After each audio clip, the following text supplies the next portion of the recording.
Okay, it's now 1:17 Eastern Time for our final panel. This is the CMMC AB panel, and it's moderated by Eric Crucis, and I'll turn it over to Eric now.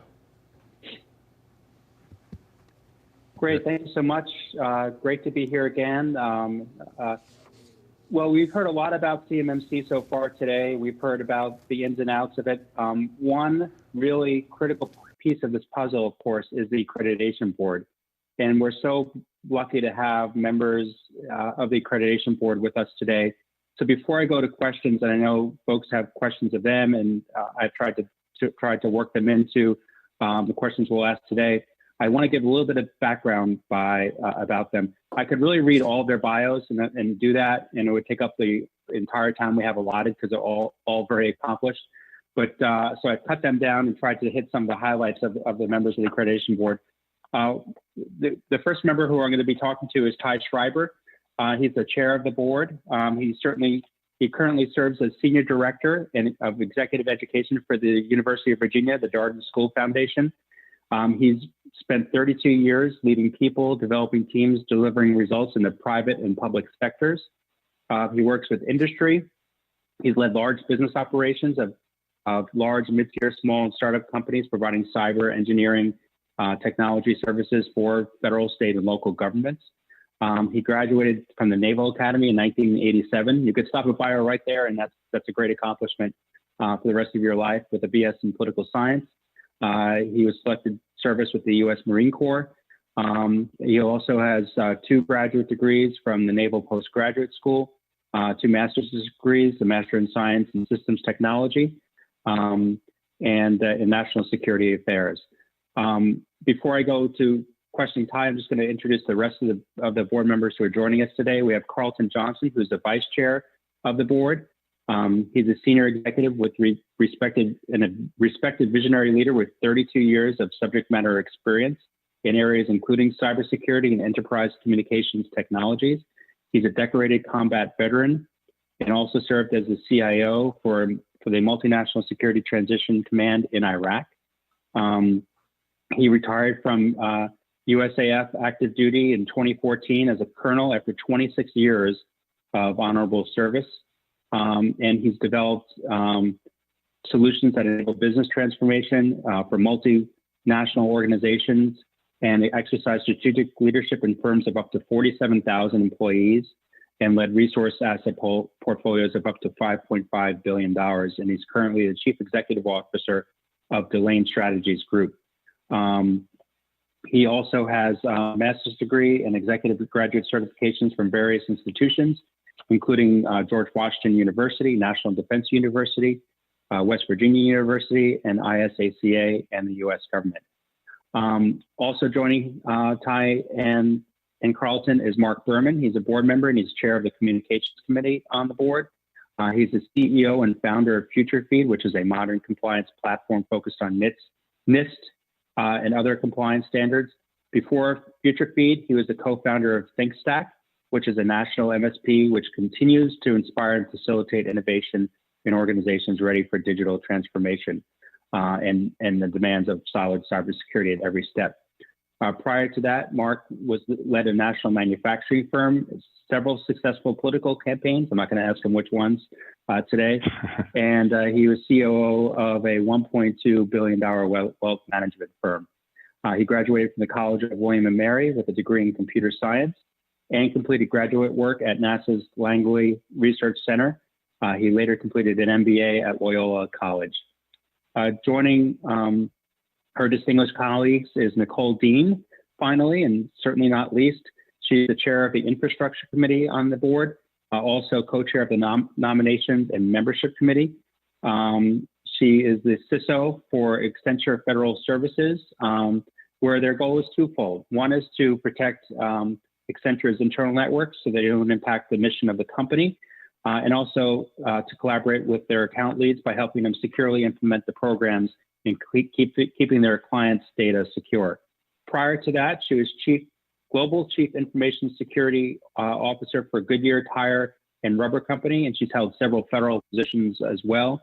She's the director of the National Cybersecurity Division at DHS, as well as the National Cybersecurity Protection System Program Manager, which is known as Einstein. She holds a Bachelor of Science degree in both liberal arts and technology and a master's degree in information system security from Colorado Technical University. Thank you all for joining us today. What a distinguished group, and really lucky to have you here today. And I'm going to start off with you, Ty, the chair of the board, as they say. I know a lot of things. There's been a lot of talk in industry about the Memorandum of Understanding that the board was negotiating with the Department of Defense, and I was wondering if you could provide an update of where that memorandum is and kind of what it means for the process that we're all going through right now. Thank you, Eric. Delighted to be here and delighted to share the forum with colleagues from the AB. At long last, as of Monday this week, we finally have a signed memorandum of understanding with the Department of Defense. We're working to make this information available to the public in conjunction with our DoD partners, who right now are necessarily focused on the COVID-19 public crisis. The key impact for listeners or watchers are the AB now formally authorized, established and implemented CMMC assessment, certification, training, and accreditation to help DoD achieve goals of improving cybersecurity across the defense supply chain. Thing two, the AB is the authoritative source. If the AB hasn't deemed your organization is certified, assessed, trained, etc., you aren't. And to be clear, there are no third-party entities that are certified CMMC assessments or any other services. So I think those are the two important things at this juncture. There's been an enormous amount of work to delay in the MOU. A lot has gone on by our board, collaboration with our DoD partner and their contractors, probably in evident to all stakeholders, and that'll unveil itself here as we go through my colleagues and their remarks. The point is that now that we do have a formal relationship with DoD, this effort is hitting a whole different gear of as we continue to expand the level of collaboration, both with DoD and across the industry, and multiple lines of effort that are related to implementing CMMC in support of the aggressive schedule we're all very well aware of. So that's, I think, an important update. I wanted to kind of, if I can, just give you a couple of other things to think about. You know, the current status of the AB. For those who haven't tuned into a prior conversation, the AB is incorporated as a nonprofit in the state of Maryland. Our application for tax exemption determination by IRS on Section 503 is in process. Our website is cmmcab.org. That's where you can get up-to-date and authoritative information on what exactly is going on with this process. We have a 15-member board of directors. We've got 7 committees. Each committee is led by a director, and we'll establish working groups that are focused on enabling critical stakeholder participation and input to help us in shape specific challenges and figure out how we implement the CMA standard. Working group now live, so more on that in a bit. We'll be creating some independent councils from academia, industry, and standards later in the spring. And the pace accelerates from here. I think it's also important to kind of understand our mindset as an organization. This really started as and remains a coalition of the willing. We're here to support and enable overarching CMMC, not just to make another certification program, but that actually enhances the cybersecurity posture of our nation. We're open to and actively exploring innovative ideas and approaches. Our focus is on how, not why can't we? And we'll look to leverage, harness, and harvest the existing elements of great work that's been done across this domain, other certification, accreditation standards, so that we can implement it effectively, efficiently, and expediently to get to the goal. Cost effective. We know cost is a concern and currently unknown. Many of us are small business as well, so this element certainly has our attention. And we're, as an independent entity, we've got organizational maneuver and agility as tools to get this done in a rapid frame. Real quick, 3 principal lines of effort, for us. There's a lot going on concurrently. The levels, the levels of effort is build a business, which is just one thing. We are a startup, but we're using the experience of our very accomplished and seasoned board to make sure that we do this in a mature fashion. We're 2 months into operations. We're a formal entity. We have our IN, our cage code. We've gotten a lot done in a really short amount of time, and we're also acutely aware of just how much we have to do. Optimize the relationship with DoD and the PMO. We haven't started collaborating, communicating with PMO since this process started back in November. And I think we'd agree with all of Katie and her entire team, an enormous gratitude for the heavy exceptional work that they've done to put this vision in place. So now that we've got the relationship formalized, we need to operationalize it so that we remain fully committed going forward and move forward. Lastly, we have to define, develop, and implement CMMC standard, putting everything in place that's required for us to operate as an independent entity that manages and oversees all things associated with CMMC accreditation, certification, training, assessment processes, and all the pieces and parts of that in accordance with the CMMC model provided by DoD. Lastly, I think the core operational tenets in terms of our approach, 3 C's: collaborate. This is a team sport. We have want and need stakeholder input. So messages please engage in this process. Communication. There are so many questions still in so many facets that will impact stakeholders as this process is established and implemented. A lot of the concern is driven by the lack of information or misinformation. And we're working to turn those unknowns into knowns as quickly as possible and making sure that we get the information out as soon as it's available. And finally, clarify. A lot of conversation. Cybersecurity domain is both complex and complicated. The feedback that we've got as we've been in listen mode from the day one is that a lot of organizations subject to compliance are concerned about ensuring that we've got knowledgeable auditors do what they do in a standardized, repeatable experience.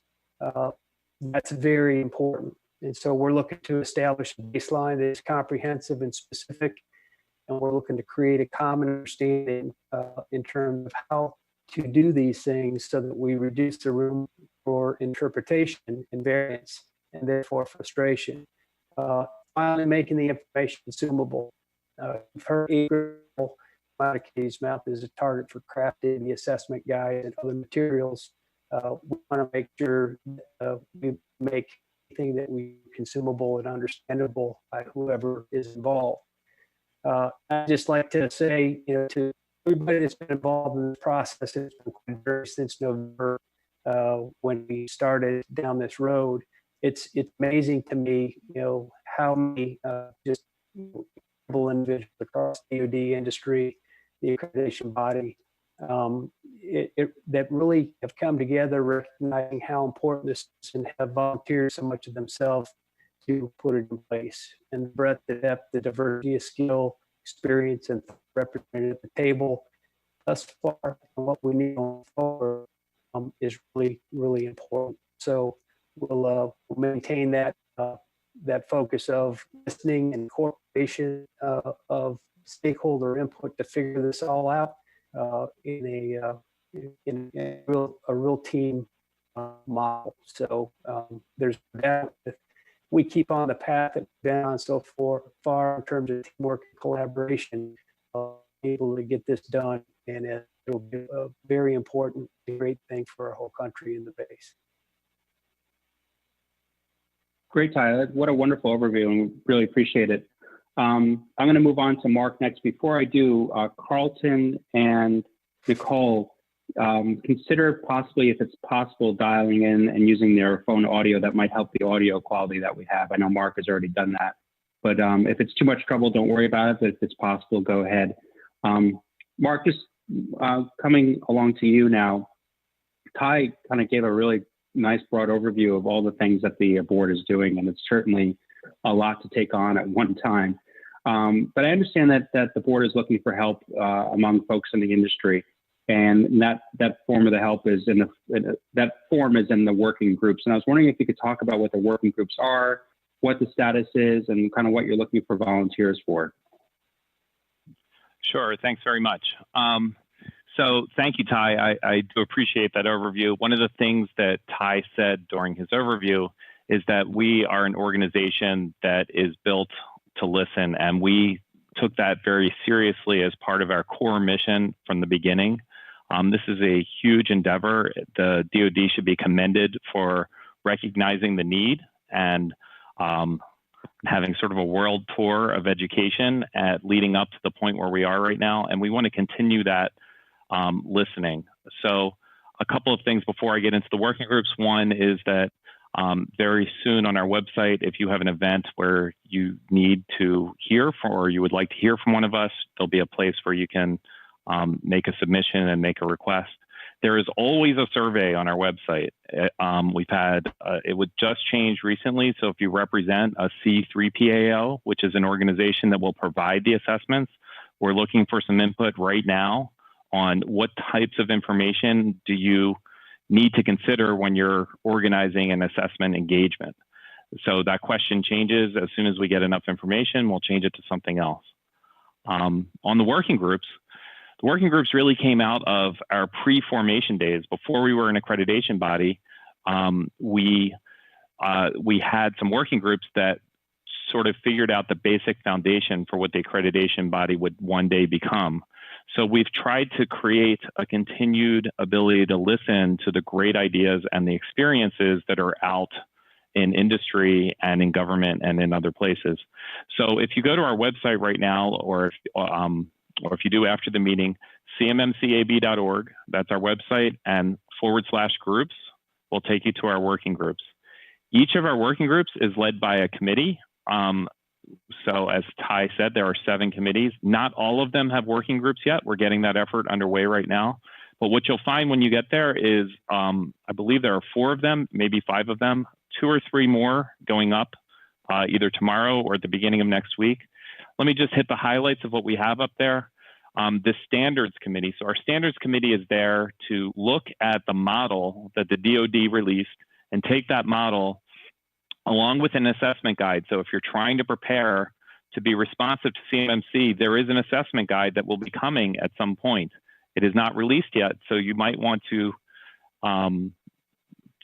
be thoughtful about the efforts that you're putting in right now to make sure that when that assessment guide comes out, you have a better understanding. We're working and collaborating with the DoD on that assessment guide. So the standards committee is looking at taking that model and guide and translating it into something that the assessors can use when they're looking at each company across the country. That group is forming now, and our groups generally are going to have 8 to 10 members when they're task oriented like that, or an ongoing group. Each group may have a different cadence. Sometimes we want a broad amount of information to come in. Sometimes it's a more narrow focused group. That particular group is looking generally at the standards and what needs to be accomplished, and you can find that at the top of the page, and it's reviewing the materials that we've received to date and working on the assessment criteria and the training and learning objectives.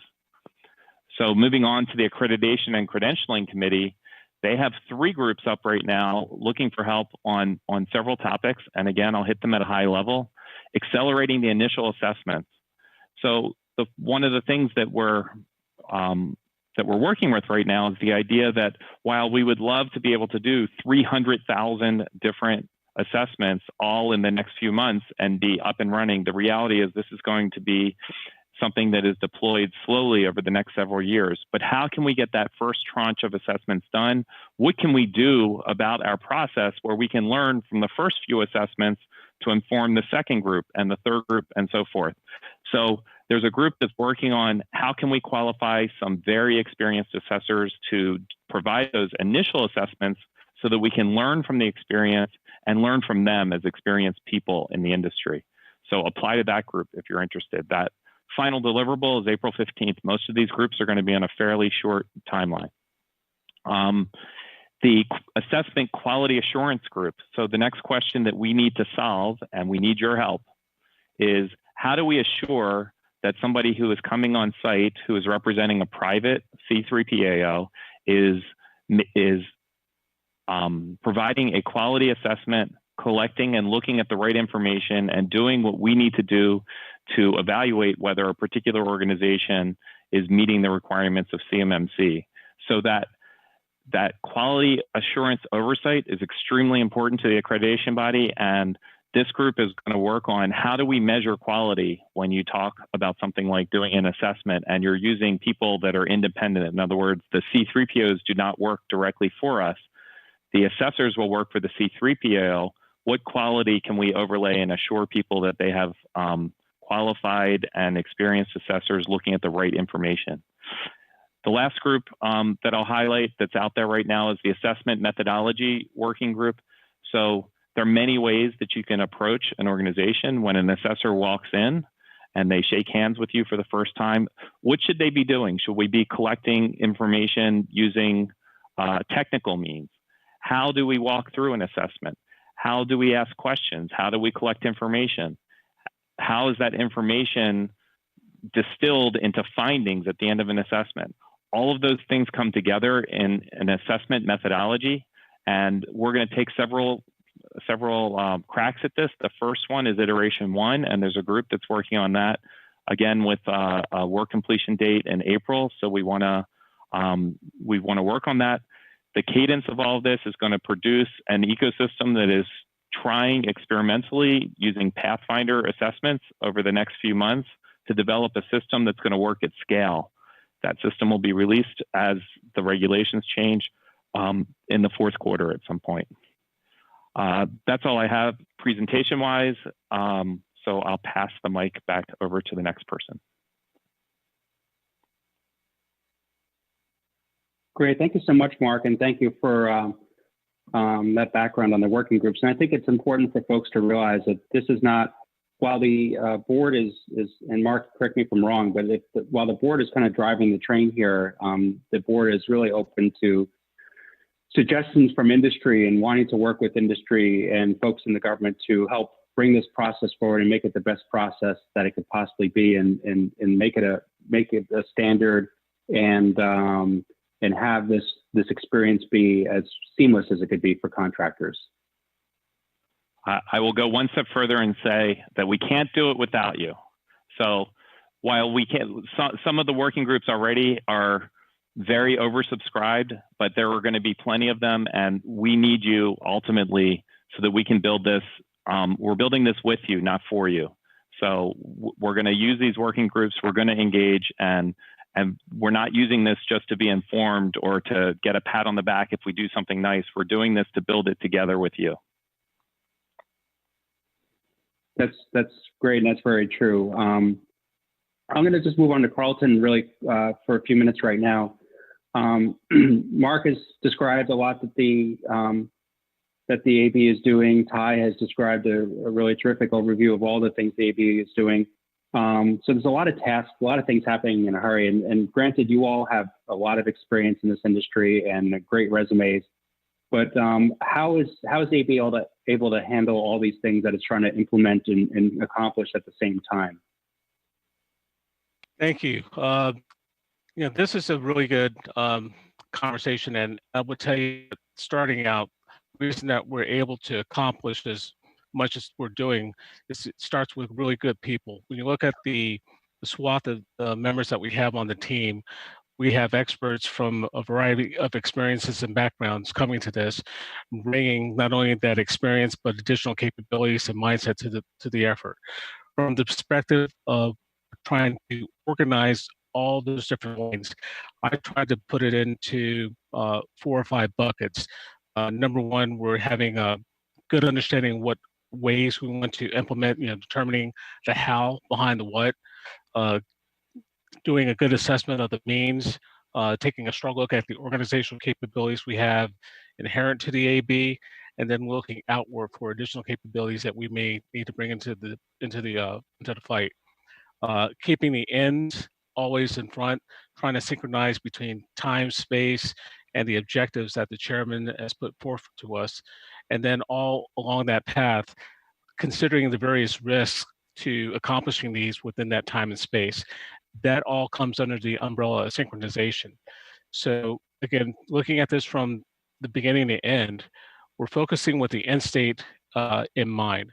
At the end of the day, the plans and the actions and the activities we have are all leveraged to achieve the goals we specified in our charter for the AB, and also what we've qualified in our bylaws for the deliverables that we have to produce. We're making sure across the teams that we stay integrated and coordinated.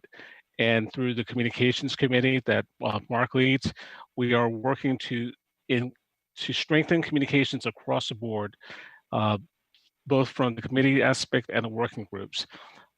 Given the readiness at that time and place to move forward, we're taking a very detailed look at the various activities we need from a resource-based perspective. We started, as Ty alluded earlier, the 21st of January. And we started with 15, well, actually about 90-something people, coalition of willing, going down to 15 people. We're resource constrained in that regard, but we're delivering a lot of things within that resource constrained environment. And with the building of the business aspect, we're going to expand that out. And everything we're going to do is go from a resource informed perspective. We're framing our activities with a clear understanding of the changes that are happening in the external environment, because as we know, we're talking about cyber and the adversary gets a vote. So we're constantly keeping in mind how the threat landscape is changing, how tactic techniques and procedures are changing, technologies that are coming out, and bringing those into that conversation. And at the end of the day, we're making informed decisions based off the best products and services that are available, not only in the marketplace, but then seeing how we can bring those into the various swim lanes for the 7 committees that we have to push that forward. I think at the end of the day, the big piece that helps us stay in sync is that we're remaining, again, with our core tenets of collaboration, clarity, and communication. We're remaining active, adaptive, and flexible as an entire AB team. We're staying networked with each other. We're staying collaborative, and we're maintaining that collaboration across the 7 committees. And now with the additional alignment of building a business, enabling and engaging the DoD conversation, and then building out that overall criteria, we're able to push those agenda items forward. The last thing I want to say is that this whole effort is predicated on having a set of ethics and a mindset of conflict of interest mitigation. Because again, each one of us comes from various different business backgrounds. So we've nested within not only the bylaws, but for each of the board members, a set of ethics and compliance. So we remain righteous up front as we're delivering these capabilities. All that gets synchronized together to push out the objectives that the chairman has laid out. Carlton, that's great. Really appreciate it. And I'm going to move on to Nicole really quickly. So Nicole, can you hear me okay, by the way?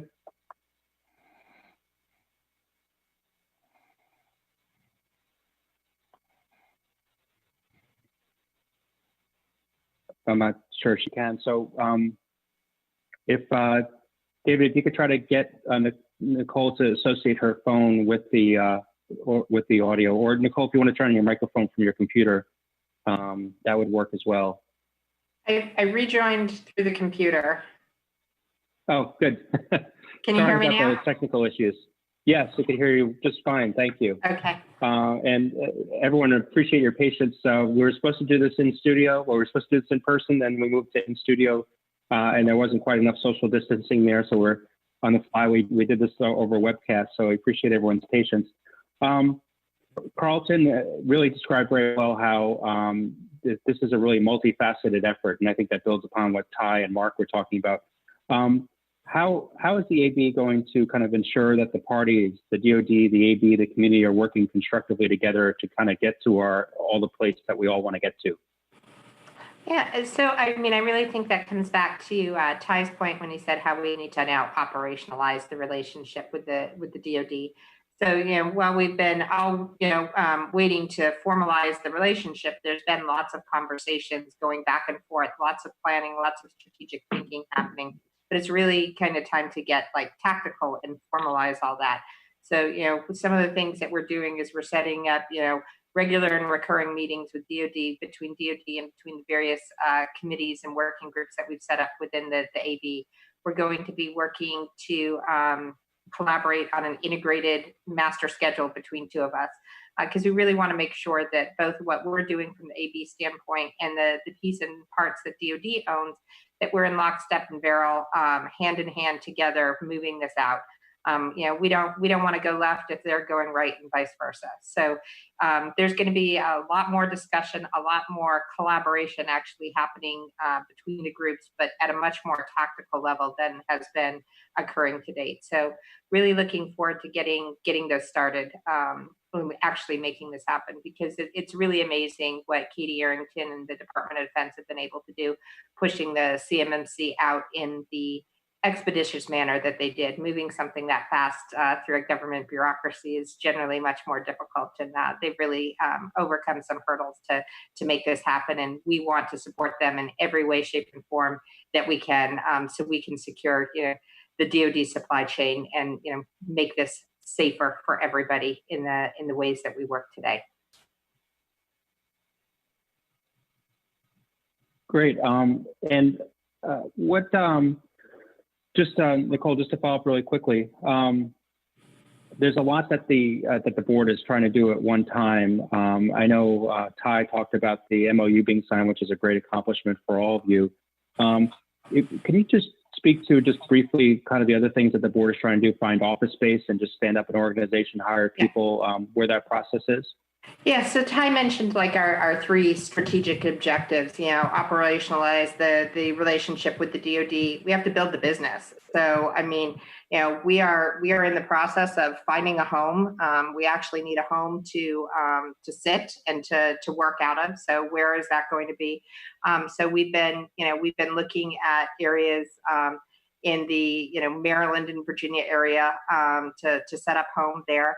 We're working on what it's going to look like to actually have our own CMMC AB infrastructure, getting us fully up and operationalized like a regular company or independent organization would be. And then we also have our third strategic. We have to, define, develop, and actually implement the CMMC standards. So everything that has to be put in place right now, and this is really where that, operationalize the relationship with DoD, is making sure that we have everything in place. We're meeting the timelines that they need. We can actually oversee the accreditation, certification, the approval, the training, the assessment processes that actually have to occur to make this happen. And part of that is, the ability to maintain and keep the CMMC standard current, again, working with DoD on that, because as we all know, the threat changes over time, and this model and our processes that we work with DoD are going to have to be able to adjust to accommodate the ever-changing threat environment that, DoD contractors and the DoD themselves face. Great, thank you. Ty, Nicole mentioned timeline, and I think that's kind of something important to talk about. Definitely, the DoD and Katie Arrington has really set forth a very aggressive timeline. Do you anticipate the board being able to kind of meet the aggressive timelines that that DoD has set out? Right now, that's sure our aim point, and that's part of why we need to make sure that we, do the things that Nicole just outlined. That integrated, detailed schedule down at a tactical level will really give us, I think, a well-informed vision of how we get there from here. We don't anticipate at this juncture, any issues associated with that. That's not to say it's going to be easy, but again, leveraging all of the collaboration, teamwork, input from industry, we have a lot to work with at this juncture. So our current view is that there's no reason why we should not be able to, unless something shows itself to the contrary. Our position is we're going to find a way to make it happen. Great. And I know critical, as you all talked about, to making it happen, Mark, I'm going to come to you now, is that are these working groups? And we did get a question, and I think you mentioned it, but let's just reemphasize it. How do folks volunteer for these working groups? Where do they go to do that?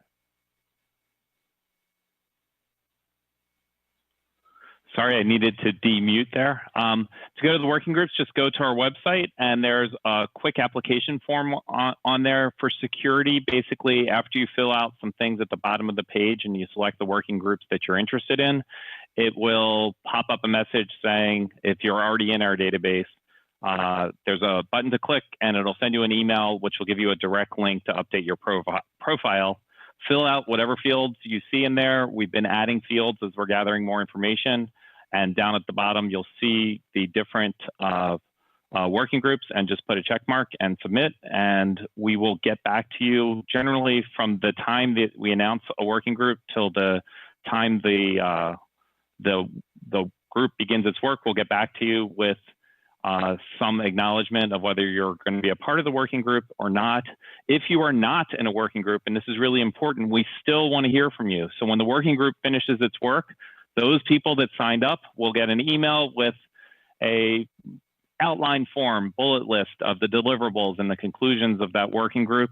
We're going to survey you at that point and ask, what did you think? Had you been there, would you have had a different opinion? Do you like what we did? Is there a way that we can tweak it to make it better? You'll get that survey, and so whether you're participating in all of the meetings of the working group or coming in at the end and helping us validate the results, either way, we want to hear from you. That's great. If somebody has a technical problem with the website with submitting something like that, is there an email address they could reach out to kind of help clear that up?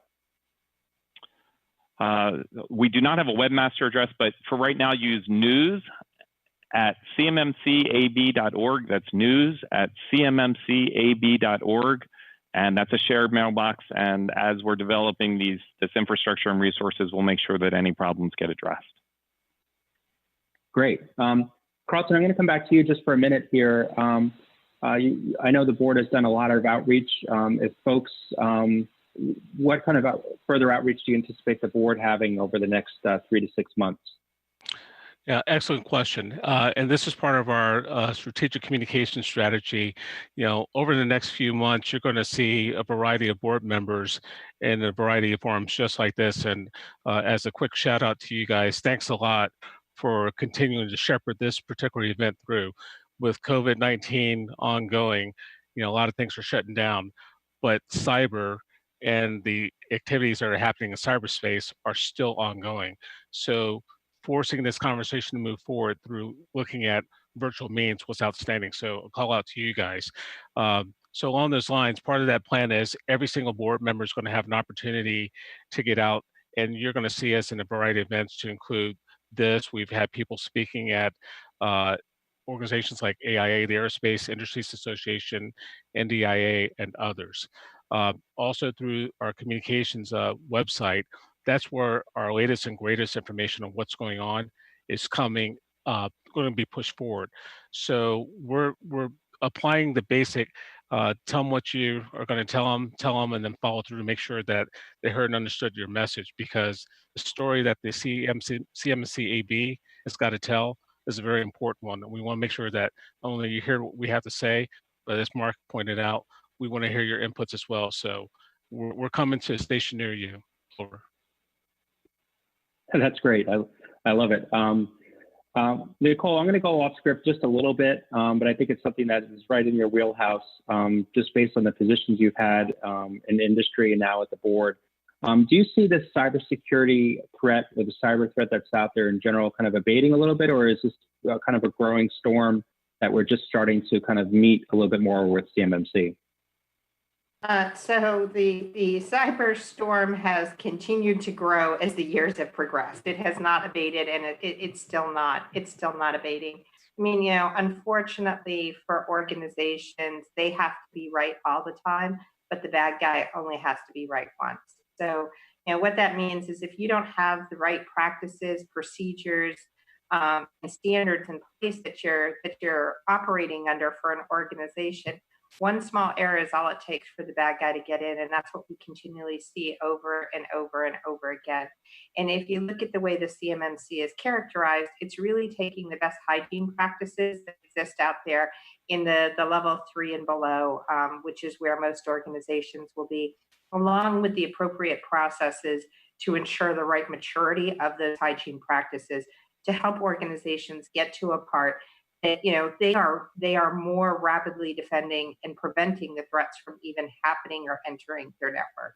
Because that's been one of the biggest challenges that I think organizations face today is you may be doing it, but it's not done in a mature manner. And this is really going to drive organizations to get to that maturity level that we need to see to actually be able to support what's happening out there from a cyber perspective. Definitely critical. So very helpful to hear. We have just a minute or two left, and Ty, I would like to come back to you to kind of finish up here. One of the concerns I've heard from contractors is the cost of this. What can you tell contractors about, I know there's not a dollar figure about how much this is going to cost right now, but what is the board kind of doing to help ensure, and I know there's a lack of control over some of the costs because you're not the one doing the assessments, but what is the board doing to kind of help contractors kind of think about the cost and how they can account for that? Well, I think the first thing is to just appreciate and believe that cost is certainly one of the principal elements in the forefront of our mind as we look to implement this CMMC standard. So we're exploring an innovative ecosystem. There's a lot out there to leverage. Looking at automation, we're looking at new ways of thinking about it and approaching the problem set to make sure that we make it as cost effective and as expensive as possible. That's not to say that we're going to compromise ensuring that it's effective, but we're pulling out all stops to again try to make sure that we provide tools out there that make it the cost, the juice worth the squeeze, if you will, in terms of what it costs organizations and leveraging all of the great work that's already been out there. Great. Carlton, Ty, Mark, Nicole, really appreciate your time and your efforts here. And I know the community really appreciates everything that you're doing and your openness to taking feedback and working with the community as a whole. So just really terrific, and look forward to hopefully doing future things like this with you all. And with that, I'm going to pass it back to Dave Gardy in the studio.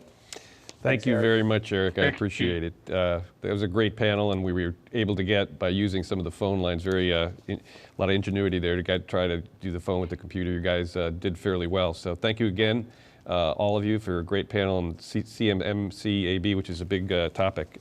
That's it for our webcast today. We want to thank our sponsors, Neosystems, DHD, CyberClan, Holland & Knight, Security University, for putting out, and they were featured during the program. This will be archived up for on-demand webcasting viewing in about approximately 24 to 48 hours. We may take a little longer to try to edit out and may try to record some of the parts where the Zoom conference problems occurred due to the congestion on the East Coast Zoom network. Apologize for that, but kind of out of our control. But it was a great webcast, and we look forward to seeing you again on Cybersecurity TV. Thanks for joining us.